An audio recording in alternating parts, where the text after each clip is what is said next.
वाल्मीकि समाज के बारे में आपने पढ़ा भी होगा, सुना भी होगा और देखा भी होगा।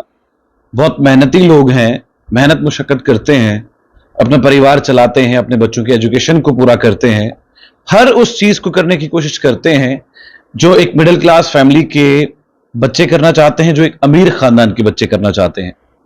वाल्मीकि समाज की एक बेहतरीन लड़की इस समय मेरे साथ बैठी हुई है, जिनकी आवाज में दम है, जो अपना पक्ष रखना जानती है, जो निडर है, जिसे कोई फर्क नहीं पड़ता कि समाज वाल्मीकि समाज को लेकर क्या सोच रहा है। और यही एक सोच जो है आपको आने वाले वक्त में बहुत दूर तक लेके जाती है।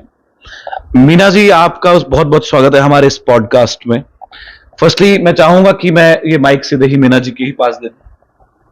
थैंक यू मैम, आपसे ये जानूंगा कि जो जर्नी है बीइंग अ गर्ल, बहुत मुश्किलात का सामना करना पड़ता है, और हम लड़के हैं, कहीं पे भी रह लेंगे तो कोई दिक्कत नहीं है।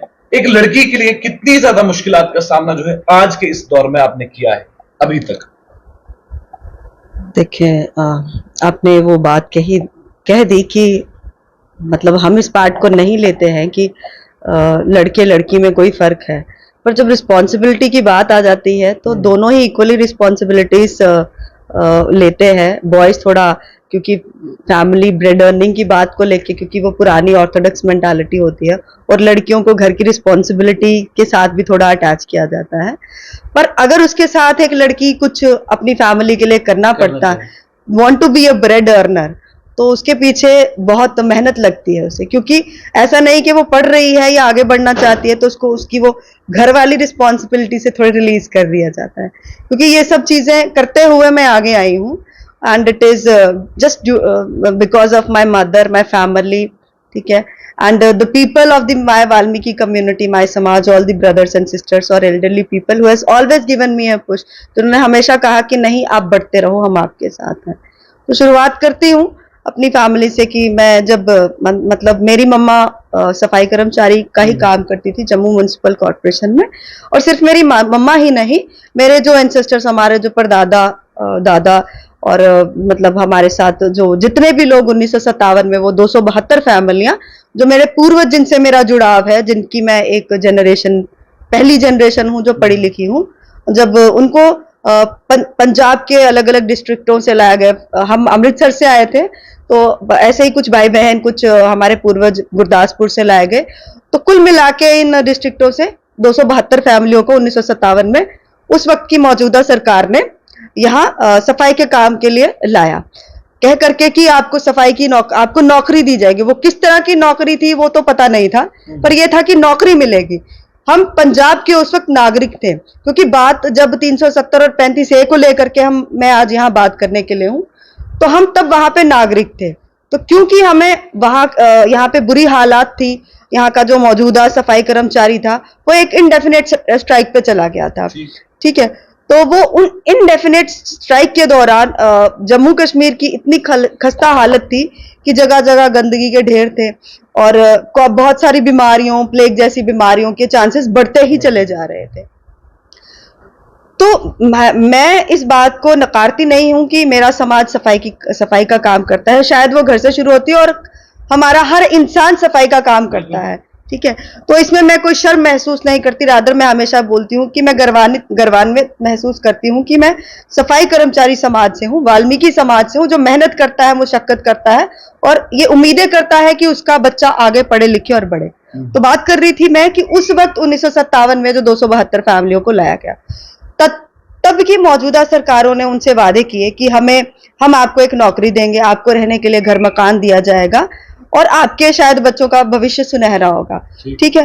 तो उन्होंने नौकरी दी, मकान दिया, वो एक क्वार्टर्स जहां जहां मतलब उस वक्त जरूरत थी हमारे सफाई कर्मचारी समाज की, फिर चाहे वो गांधीनगर का पौष इलाका हो, हमारी डोगरा हाल की कॉलोनी हो, हमारी बख्शी नगर की कॉलोनी हो, रेशम घर की कॉलोनी हो, हमारे उधमपुर के भाई बहन हो, हमारे पुंछ डिस्ट्रिक्ट के भाई बहन हो, सबसे मैं मिल चुकी हूँ, क्योंकि मैं अक्सर अपने समाज की जागरूकता को लेके घूमती रहती हूँ। हमारा जो यूथ है वो विजिट करता रहता है, अपने लोगों से मिलाप करता रहता है। तो वहां पे कॉलोनियां बनाई गई, उनको छोटे छोटे घर मकान, कोई 1.5-2 मरले की जगह देके बसाया गया। पर वो जो एक मौलिक अधिकार था ना, एक मानव होकर, एक नागरिक होने का, शायद वो हमें नहीं दिया गया, ठीक है, क्योंकि जब हम वहां की नागरिकता छोड़ करके आए थे और इस सरकार की मदद मांगने की वजह से पंजाब सरकार ने हमें रजामंदी से यहाँ भेजा था, तो ये उस वक्त सरकार का एक फर्ज बन जाता था कि हमारे समाज को भी यहाँ की नागरिकता का हक देना। और अगर उन्हें पता था कि यहाँ पे 370 और 35 ए जैसा एक सख्त कानून है, तो शायद जब हमें लाया गया उसी वक्त इसका कुछ अनुमान लगा लिया जाए कि हमारा भविष्य यहाँ पे क्या होने वाला है। मान लेते हैं कि मेरा मतलब मानते नहीं, हकीकत है कि उस वक्त समाज पढ़ा लिखा नहीं था, ठीक है, तो वो सफाई के काम के लिए। पर अब जब जिस भी समाज में और हर परिवार में, फिर चाहे वो मेरा समाज है या आप किसी भी समाज की बात करिए, का आमदनी का जरिया बढ़ता है तो परिवार एक सुनहरा ख्वाब देखना शुरू हो जाता है। मैं अपने बच्चे को स्कूल भेजूंगा, मेरा बच्चा पढ़ेगा, मेरा बच्चा डॉक्टर बनेगा, मेरा बच्चा इंजीनियर बनेगा, लॉयर बनेगा, जज बनेगा, कल को प्रधानमंत्री भी बन सकता है। वो तो उस पर डिपेंड करेगा कि आपका मेहनत आपको कहां तक ले जाएगी। अब जब ये आमदनी बढ़ी, परिवार में बच्चा पढ़ने लिखने शुरू हुआ, फिर उस वक्त बाद में पहला मसला आ गया जब मुझे अपना स्टेट मेडिकल एंट्रेंस का एग्जाम लिखना था। और बता देना चाहती हूँ कि हमारा जो ये 272 फैमिलियां थी, क्योंकि इस पे सवाल कई बार खड़े हो जाते हैं कि ये 272 फैमिलियों में और लोग भी आ जाते हैं, तो ये सवाल को मैं यहीं पे खारिज आज कर देती हूँ कि जो म्युनिसिपल कॉर्पोरेशन के साथ ये 272 फैमिलियों की लिस्ट रहती है, उसमें मेजॉरिटी जो है वो वाल्मीकि समाज की है और एक आध जो होगा वो कोई परिवार होगा, और वो परिवार जो भी है जो है वो पंजाब से लाया गया और पंजाब से हम मेजॉरिटी वाल्मीकि कम्युनिटी की है, ठीक है। और फिर जब पढ़ लिख रही थी मैं, तो जब मुझे अपना स्टेट का एंट्रेंस एग्जाम लिखना था, उस वक्त एक सवाल पैदा हो जाता है कि हमारे डॉक्यूमेंट, वो जो एक उसमें एप्लीकेशन एक हार्ड कॉपी में जो लिखा गया कि आपको ये दस्तावेज चाहिए जमा कराने के लिए, तब आपका आवेदन जो है वो स्वीकार किया जाएगा और तब आप स्टेट का मेडिकल एंट्रेंस लिख सकते हैं। तो 12वीं के बाद मुझे याद है महीने 2 महीने का गैप था, तो मेरी मम्मी ने वो अपनी मेहनत की कमाई से कोचिंग भी दिलवाई कि कहीं मेरी बच्ची ऐसा ना हो कि कोचिंग से रह जाए और ये एग्जाम पास ना कर पाए, क्योंकि वो एक ख्वाब देख रहे थे, उसको पूरा सपोर्ट कर रहे थे कि ये डॉक्टर बनेगी ही बनेगी। शायद उन्हें कुछ दिखता था मुझ में कि ये करेगी। तो पर जब ये स्टेट सब्जेक्ट की बात आई तो मैंने घर जाके बात की, और ये लफ्ज शायद हम पहली बार सुन रहे थे, मेरा परिवार भी पहली बार सुन रहा था कि स्टेट सब्जेक्ट जैसा भी कोई कागज होगा। राशन कार्ड का पता था और 2 ही कागज जो कि पहले भी बात हो चुकी कि अगर हमें म्युनिसिपल कॉर्पोरेशन से कुछ मिलता था, एक बर्थ सर्टिफिकेट और दूसरा डेथ सर्टिफिकेट जारी होता था, और कोई सर्टिफिकेट हमें जारी नहीं होता था। तो जब पापा से ये बात आके मैंने कही तो उन्होंने अपने दोस्त से बात की, उन्होंने कहा कि ये वो थोड़े से पढ़े लिखे थे, तो मतलब मान लीजिए कि 8वीं पढ़े होंगे, मेरे पापा मिडिल स्कूल पढ़े थे, वो एक आध क्लास ज्यादा पढ़े होंगे। तो उन्होंने कहा कि सुनने में है कि ये डॉक्यूमेंट तहसीलदार बना के देता है। तो वो जी चले गए तहसीलदार के पास। तहसीलदार के पास जब पहुंचे तो पता चला कि आप लोग तो इस स्टेट सब्जेक्ट के हकदार नहीं, क्योंकि आप लोग तो जी जम्मू कश्मीर के बाशिंदे नहीं है, आपको तो पंजाब से लाया गया, आप लोगों के पास तो कोई सबूत ही नहीं है कि आप यहाँ के बाशिंदे हैं। तो 1957 का कोई फुटेज भी नहीं था कि जुमले बिल्कुल कोई जुमले बोले गए थे, कुछ ऐसा था। और मेरे ख्याल मेरे पड़नाना है वो जो हमारे उस वक्त प्रेसिडेंट थे, मतलब जब हमारी 272 फैमिली आई तो उनके जो अध्यक्ष थे वो मेरे नानू थे। तो जब हमने थोड़ी सी छानबीन बाद में जब चीजें आई तो धीरे धीरे जो हमारे लीडरान ने जब वो एक दस्तावेज मिला कि उस वक्त 1957 में जो कोई एक आध कागज मिला हमें सबूत के तौर पर, उससे पहले कोई कागज नहीं मिला। ये जब हमने लड़ाई शुरू की है 2008 में, फॉर्मल लड़ाई जब शुरू हुई, उसके बाद ये सारी चीजें आना शुरू हो गई। तो चलो जी, उम्मीद की गई कि कोई अप्रोच लगा के भी अगर हमें एक अंडर प्रोसेस रिसिप्ट जैसा कुछ कागज मिल जाए, एटलीस्ट मैं अपना एग्जाम तो लिख पाऊंगी। और 2-2.5 महीने की मशक्कत के बाद मेरे पापा खाली हाथ, मैं खाली हाथ, और यही कई सालों तक चला। किस टाइम पर आपको वो एमबीबीएस का पेपर देना था? 2001 की बात है जब मैंने, हाँ जी बिल्कुल 2001 की बात है। और फिर उसके बाद मतलब एक दिल टूट जाता है, बहुत एक मतलब आक्रोश भी था और दुख भी था कि मतलब अच्छे से पढ़ाया लिखाया वो मेहनत की कमाई से, और मेरा ख्वाब जो था वो मैं पूरा नहीं कर पा रही अपने। एक्चुअली वो मेरा ख्वाब नहीं, वो मेरे परिवार का ख्वाब था, शायद मेरे समाज का ख्वाब था कि पहली बच्ची है जो पढ़ रही है और इसका ख्वाब है कि डॉक्टर बनना। तो अगर मैं उस वक्त डॉक्टर होती तो शायद आज अपने समाज के लिए कुछ फाइनेंशियली कंट्रीब्यूट कर रही होती, और बहुत सारे बच्चों के लिए ये एक आइडल रहता कि नहीं दीदी डॉक्टर बन चुकी है, हमें भी इनकी तरह डॉक्टर बनना है। उल्टा ये हुआ कि इससे थोड़े बच्चों में एक डिमोटिवेशन आ गया, क्योंकि जब इतनी मुशक्कत के बाद भी, पढ़ने के बाद भी मैं कहीं खड़ी नहीं हो पा रही थी, ना किसी सरकारी जॉब में, किसी भी डिपार्टमेंट में, सिर्फ कि म्युनिसिपल कॉर्पोरेशन की जॉब थी कि हम कर सकते हैं, क्योंकि 35 ये कहता था कि अगर आपको स्टेट की कोई नौकरी मिलेगी तो वो सिर्फ एक सफाई कर्मचारी की मिलेगी, जहां पे आपको रिलैक्सेशन है, या फिर वो बेचारे गोरखा समाज के लोगों को जो सफाई उसका चौकीदारी का काम करना चाहते हैं। अदरवाइज हम किसी भी स्टेट के किसी भी सरकारी डिपार्टमेंट में किसी तरह का कोई जॉब के लिए भी आवेदन नहीं कर सकते। मतलब वाल्मीकि समाज, गोरखा समाज, वेस्ट पाकिस्तानी बिल्कुल रेफ्यूजीज, इनके लिए कोई ऐसी जॉब नहीं थी कि जहां पर ये एक स्टेबल लाइफ अपनी जी बिल्कुल सकते। बिल्कुल, आप सही कह रहे हैं। ठीक है। तो आपको लगता है कि 1957 से जो सफर आपने स्टार्ट किया था, जो आपके एंसेस्टर्स थे, और आज 2024 है, बिल्कुल इसमें कितना बदलाव हुआ है? आप जो आंदोलन आपने शुरू किया, और किसी भी चीज को पाने के लिए दो ही रास्ते हैं, या तो आप प्यार मोहब्बत से समझा सकते हैं, या तो आपको फिर आंदोलन करना पड़ता है।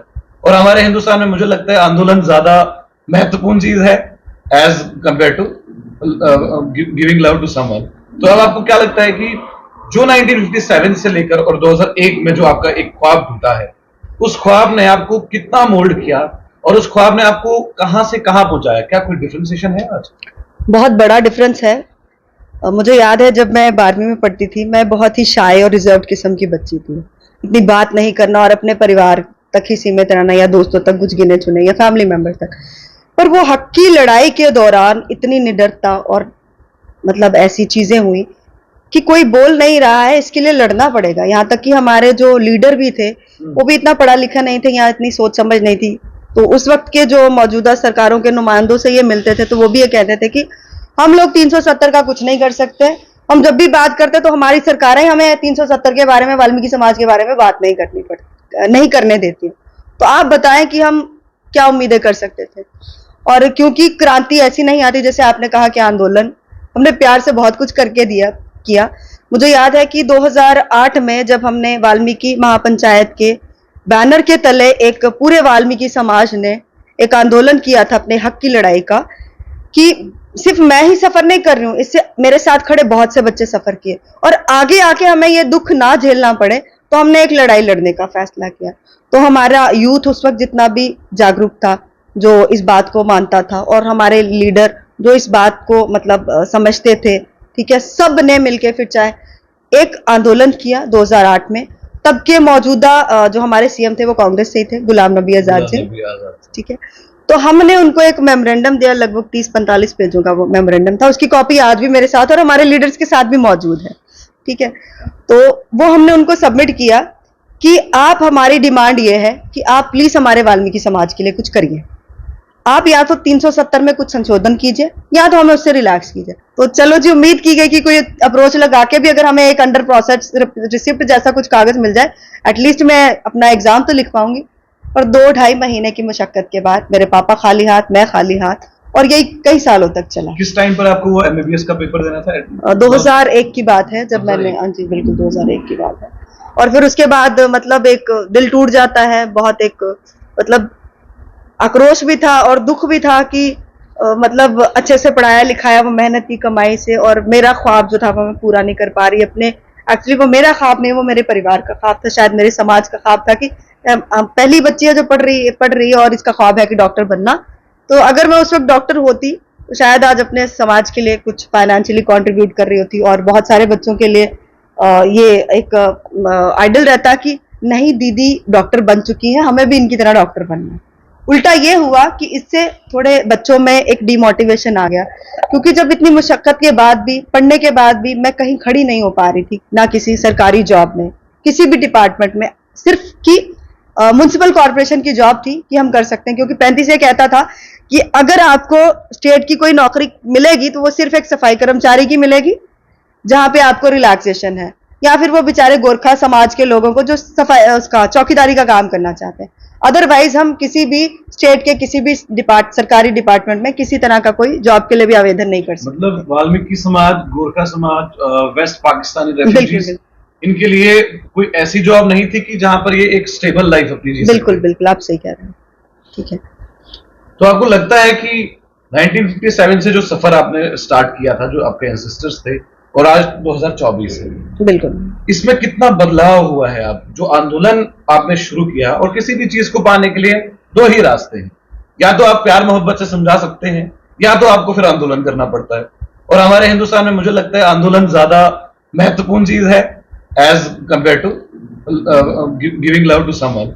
तो अब आपको क्या लगता है कि जो 1957 से लेकर और 2001 में जो आपका एक ख्वाब टूटा है, उस ख्वाब ने आपको कितना मोल्ड किया, और उस ख्वाब ने आपको कहां से कहां पहुंचाया? क्या कोई डिफरेंशिएशन है आज? बहुत बड़ा डिफरेंस है। मुझे याद है जब मैं 12वीं में पढ़ती थी, मैं बहुत ही शाय और रिजर्व किस्म की बच्ची थी। इतनी बात नहीं करना और अपने परिवार तक ही सीमित रहना, या दोस्तों तक कुछ गिने चुने, या फैमिली मेंबर तक। पर वो हक की लड़ाई के दौरान इतनी निडरता और मतलब ऐसी चीजें हुई कि कोई बोल नहीं रहा है, इसके लिए लड़ना पड़ेगा। यहाँ तक कि हमारे जो लीडर भी थे वो भी इतना पढ़ा लिखा नहीं थे, यहाँ इतनी सोच समझ नहीं थी।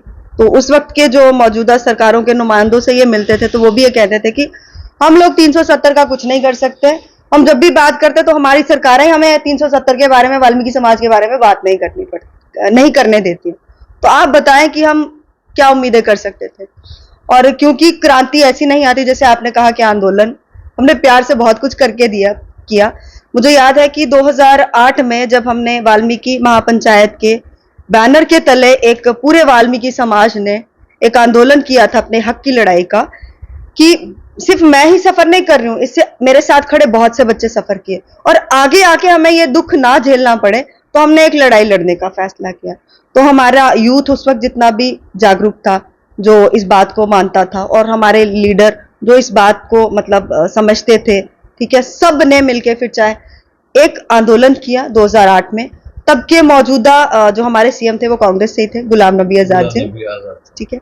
तो हमने उनको एक मेमोरेंडम दिया, लगभग 30-45 पेजों का वो मेमोरेंडम था। उसकी कॉपी आज भी मेरे साथ और हमारे लीडर्स के साथ भी मौजूद है, ठीक है। तो वो हमने उनको सबमिट किया कि आप, हमारी डिमांड ये है कि आप प्लीज हमारे वाल्मीकि समाज के लिए कुछ करिए। आप या तो 370 में कुछ संशोधन कीजिए, या तो हमें उससे रिलैक्स कीजिए। पर मुझे लगता है 2008 से लेकर के ये 2019, जब 5 अगस्त 2019 में ये 370 को एब्रोगेट किया गया, 35A को एब्रोगेट किया, तब तक कोई जवाब नहीं हुआ। वो 2008 की लड़ाई जो थी हमारी, उसमें भी काफी इंटरव्यूज जो कुछ लोगों को पता चला, उस वक्त स्टार न्यूज, मुझे याद है IBN 7 मेरे घर पे, DD न्यूज के कुछ नुमाइंदे, तो इंटरव्यूज तब भी थे, जैसे इंटरव्यूज आज है, इंटरव्यूज तब भी थे। और बोलना पड़ा, मुझे ना चाहते हुए भी बोलना पड़ा, और हमारे लीडरों को भी तब से हम बोल ही रहे हैं। और फिर कुछ जो हमारे नेशनल लीडर्स रहे हैं उन तक ये बातें गई। और मुझे याद है कि 2011 में हमारा एक डेलीगेशन योगेंद्र यादव जी के लीडरशिप में राहुल गांधी जी से भी मिला था दिल्ली जाकर के। आज कांग्रेस बात करती है ना, हमें तो पता नहीं राहुल गांधी जी भारत जोड़ो यात्रा के लिए आते हैं, हमारी कॉलोनी में तो नहीं आए, हमारी गांधीनगर की पॉश कॉलोनी है, यहाँ नहीं आए, हमारी किसी और कॉलोनी में नहीं गए, हमारी उन्होंने सुध नहीं ली। तो उन तक भी ये 2011 में ये बात पहुंची योगेंद्र यादव जी की लीडरशिप और हमारे वाल्मीकि समाज के लीडर्स के तहत। मुझे याद है कि 2011 में हमारा एक डेलीगेशन योगेंद्र यादव जी के लीडरशिप में राहुल गांधी जी से भी मिला था दिल्ली जाकर के। आज कांग्रेस बात करती है ना, हमें तो पता नहीं राहुल गांधी जी भारत जोड़ो यात्रा के लिए आते हैं, हमारी कॉलोनी में तो नहीं आए, हमारी गांधीनगर की पॉश कॉलोनी है, यहाँ नहीं आए, हमारी किसी और कॉलोनी में नहीं गए, हमारी उन्होंने सुध नहीं ली। तो उन तक भी ये 2011 में ये बात पहुंची योगेंद्र यादव जी की लीडरशिप और हमारे वाल्मीकि समाज के लीडर्स के तहत मतलब हवाले से, पर कुछ नहीं किया गया। फिर आज वो सरकारें जब बड़ी बड़ी स्टेटमेंट्स देती है ना, जब मैं सुनती हूँ कि ये तो बाहर के लोग हैं, बीजेपी मोदी सरकार तो बाहर के बाशिंदों के लिए पॉलिसीज बनाती है, 370 की तो जरूरत है इनको। आज कांग्रेस NC के साथ एक हाथ मिला करके चल रही कि हम 370 और 35A को, अरे क्यों लाएंगे भाई, क्यों लाएंगे? हम भी यहाँ के नागरिक हैं, हम यहाँ के मानव हैं। हमने यहाँ पे आज अगर आजादी को 75 साल हो गए, तो हमें इस जम्मू कश्मीर में रहते हुए 70 साल होने को है, 1957 और आज 2024, तो उतने साल तो हमें भी हो गए लड़ते हुए अपनी लड़ाई के लिए। बेशक मेरे पूर्वज यहाँ पैदा नहीं हुए थे, पर यहाँ के लिए उनका बड़ा योगदान है। आपको लगता है कि जो 2008 में मेमोरेंडम आप लोगों ने दिया था 45 पेजेस का, क्या वो पढ़ा होगा गुलाम नबी आजाद? सच बताना। मुझे लगता नहीं कि उसे खोल कर भी देखा होगा, क्योंकि अगर खोल कर देखा होगा तो शायद ऐसी बयानबाजियां ना होगी, ना हुई होती जो ये बड़ी बड़ी अब अभी रिसेंटली प्रियंका जी भी आती हैं, वो भी स्टेटमेंट्स देती हैं। मुझे उनसे कोई ऐसा नहीं कि आप गिला है कि आप इतनी बड़ी, पर दुख है कि आप इतने बड़े बड़े लीडर्स हैं यार। आप आप पूरे देश की बात करिए ना। वाल्मीकि दलित समाज पूरे देश का हिस्सा है। पंजाब में हमारी मेजॉरिटी है, महाराष्ट्र में जहां बाबा साहब का जन्म हुआ हमारा वाल्मीकि समाज रहता है। कौन सा ऐसा देश का कोना है जहां वाल्मीकि सफाई कर्मचारी समाज काम नहीं करता है, वहां जहां वो कंट्रीब्यूट नहीं करता है, जहां उनकी सेवाएं नहीं यूज। आप कैसे नजरअंदाज करते हैं? आप कैसे इतनी बड़ी बड़ी स्टेटमेंट्स देते हैं? प्लीज ये सब रोक दीजिए। जब हम एक भारत की बात करते हैं, हम एक संविधान की बात करते हैं, तो क्यों जम्मू कश्मीर में एक संविधान नहीं एक्सटेंड होना चाहिए? क्यों 370 और 35 जैसी ये काले कानून वापस आप लाने की बात करते हैं? मानते हैं कि आप जब जम्मू कश्मीर को असीड किया गया हरि सिंह जी से, उसके बाद कुछ चीजें रही होंगी, कुछ हालात ऐसे रहे होंगे, पर मुझे बताइए कि जिन स्टेटों में 370-35 है नहीं, क्या वहां के लोगों के हक छीने जाते हैं? वहां पे जो लोग बाहर दूसरे स्टेटों से आके काम करते हैं, क्या उनकी वजह से जो वहां का बाशिंदा है उसका हक खत्म होता है? क्या उसका मौलिक अधिकार जो है वो खत्म हो जाता है? वो वहां का सिटीजन नहीं होता, या वहां पे उसका जमीन खींच ली जाती है उससे, या उसका कोई काम करने का हक है, सर्विस सरकारी नौकरी करने का, वो इससे छीन लिया जाता है। काबिलियत के स्तर पे वो अपने आप को साबित करते हैं। कृपया ऐसी चीजें ना बोलिए, ये बहुत गलत है। और इतने बड़े बड़े एडमिनिस्ट्रेटर्स बैठे हैं, इतने बड़े बड़े इंटेलेक्चुअल्स बैठे हैं सरकारों में जो पॉलिसियां बनाते हैं। अरे थोड़ा तो ध्यान कीजिए, हम भी मानव हैं, वी आर ऑल्सो ह्यूमन। आपने इन 70 सालों में मास ह्यूमन वायलेशन किया है जम्मू कश्मीर में, और आप उसे अब भी नजरअंदाज करते हैं। बताइए, वाल्मीकि समाज को, सफाई कर्मचारी समाज को, वेस्ट पाकिस्तानी रेफ्यूजी समाज को, या गोरखा समाज को इनके हक देने से आपके किस यहाँ के जो नागरिक है उसका हक छीन लिया? लेकिन मैं क्वेश्चन करूंगा कि आपने जम्मू कश्मीर के अपने नागरिकों को कितनी नौकरियां दी? आपने जम्मू कश्मीर के डेली वेजर्स को कितना परमानेंट किया? आप 25 ईयर से तो वो लड़ रहे हैं, 62,660 डेली वेजर्स हमारे लड़ रहे हैं। वाल्मीकि समाज जो बात कर रहा है वो तो है ही है, लेकिन आप ये बताइए कि आपने अपने जम्मू कश्मीर के नागरिकों के लिए क्या किया? देखिए, अखबारें पढ़ते तो हमने आज तक हमेशा यही सुना है, कभी पीएचई के डेली वेजर ने स्ट्राइक करती, ठीक है, जेकेएसएसबी का पेपर लीक हो गया, ऐसा हो गया, वैसा हो गया। यूथ जम्मू कश्मीर का मैं यहाँ पैदा हुई हूँ, मेरी पढ़ाई यहाँ हुई, मेरे साथ जितने भी मेरे भाई बहन हैं वो सब यहाँ पैदा हुए, सब यहाँ पढ़े हैं और बड़े हैं। हम तो यहाँ के नागरिक हैं, और हमारे साथ वो जो जम्मू कश्मीर का यूथ है जो हमारा ही हम उम्र है, वो भी तो यहाँ पला बड़ा है। अरे उनके पास भी तो जॉब नहीं है, वो स्टोन पेल्टिंग ऐसे नहीं होती रही है, सुनने में नहीं, और ये बातें सच भी है कि उनको 500-500 रुपए दे करके आप लोगों ने स्टोन पेल्टिंग करवाई हुई है। आज कश्मीर का युवा, वो मुसलमान युवा मोदी के हक में खड़ा है कि हमें राहत की सांस है। आज हम 7:30 बजे दुकानें बंद नहीं होती है डल लेक के पास, लाल चौक के मार्केट में, आज वहां पे टूरिस्ट है, आज उनको एम्प्लॉयमेंट, चाहे वो फास्ट फूड की रेडियां लगा रहे हैं। मैं जब फेसबुक स्क्रॉल करती हूँ तो एक लेडी है, उनका नाम मुझे याद नहीं आ रहा है, वो अपना फास्ट फूड का कॉर्नर चला रही है। बहुत से ऐसे युवा हैं जिनको कई तरह के रोजगार के जो है मौके मिल रहे हैं, और टूरिस्ट जब आता है तो इन्वेस्टमेंट भी आती है, सब कुछ तो हो रहा है। और अनएम्प्लॉयमेंट की जिसकी आप बात कर रहे हैं यहाँ पे, वो कुछ लोग जो हमेशा ही कुर्सियों के लालच में, और वो 3 परिवार जिनका बड़े पैमाने पे पूरे जम्मू कश्मीर और पूरे देश में इस वक्त क्रिटिसिज्म हो रहा है, तो फिर तो साफ नजर आता है वो कुर्सी की पॉलिटिक्स करते हैं, और ये एक लोगों की आंखों पे पर्दा है और एक इल्यूजन है 370 और 35 से। I have a question for you. आपने कहा कि रेडी करते हैं, या चाहे मान लीजिए you are now law student. बिल्कुल बिल्कुल, आप एक लॉ स्टूडेंट है, मान लीजिए कि आपने लॉ खत्म किया लेकिन आपके पास नौकरी नहीं है, and you are going to make छोटी सी एक दुकान जहां पे आप चाय बेच रही है, तो do you agree with this कि अगर चाय ही बेचनी थी फिर हमने लॉ क्यों किया? It means this is the failure of government, they are not providing the things जो आप लोगों को चाहिए।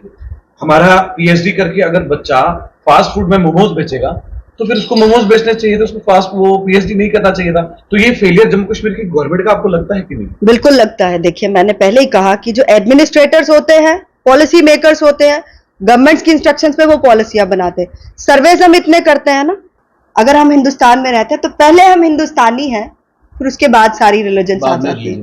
रिलीजन हमारा एक, जो हमारा कॉन्स्टिट्यूशन भी कहता है, एक राइट है आपको, राइट टू रिलीजन, ठीक है। जब एक टॉलरेंस की सेंस की जरूरत है हमें, हम इंटरफेयर करना शुरू हो गए, जिस वजह से ये सारी चीजें बढ़ती चली जा रही हैं। अपनी एक हदें हमें तय करनी होगी, फिर जाके हमारा वो प्यार जो है ना वो वापस वहां पे आएगा, जब जहां पे सब हिंदू मुस्लिम सिख ईसाई भाई एक साथ रहते हैं। यहाँ पे जब एक हिंदू बात करता है तो वहां पे तीसरा कोई खड़ा हो जाता है, अरे हिंदू की बात कर रहा है, इसका मतलब कोई ऐसी साजिश की जाती है, कोई ऐसा खिलाफी बंदा खड़ा कर दिया जाता है और वो पॉलिटिकली उसको क्या कहते हैं कि सामने रखा जाता है, फोरफ्रंट पे लाया जाता है कि तू क्रिटिसाइज कर, तेरे को सपोर्ट करेंगे। तो ये प्लीज वोट बैंक पॉलिटिक्स आप लोग ना करें। चलिए, बहुत बहुत शुक्रिया, बहुत बहुत शुक्रिया, thank you for this podcast. अब सिंपल बात यह है कि आपको यह समझ में आ गया है कि 1957 से लेकर 2024 खत्म होने वाला है आई थिंक, और अब 2025 आएगा। वाल्मीकि समाज की कंट्रीब्यूशन हमारे जम्मू कश्मीर के लिए क्या है, यह आपको समझ में आना चाहिए। और दूसरी बात यह कि इनकी नागरिकता अपनी पंजाब की थी और ये हम लोगों के लिए जम्मू कश्मीर में आए अपनी नागरिकता को छोड़कर, ये भी आपको समझ में आना चाहिए। आप समझ रहे हैं लेकिन आप अपने आप को समझा नहीं पा रहे कि सही और गलत में अंतर क्या है। और आखिरी बात ये कि एब्रोगेशन ऑफ आर्टिकल 370 को वापस लाने वाले ये जितने भी लोग आपको ख्वाब दिखा रहे हैं वो पूरा नहीं होगा। सुप्रीम कोर्ट का एक ऑर्डर है, वो आप जब पढ़ेंगे, हाँ स्टेटहुड आपकी वापस आ सकती है लेकिन 370 आपका वापस नहीं आएगा।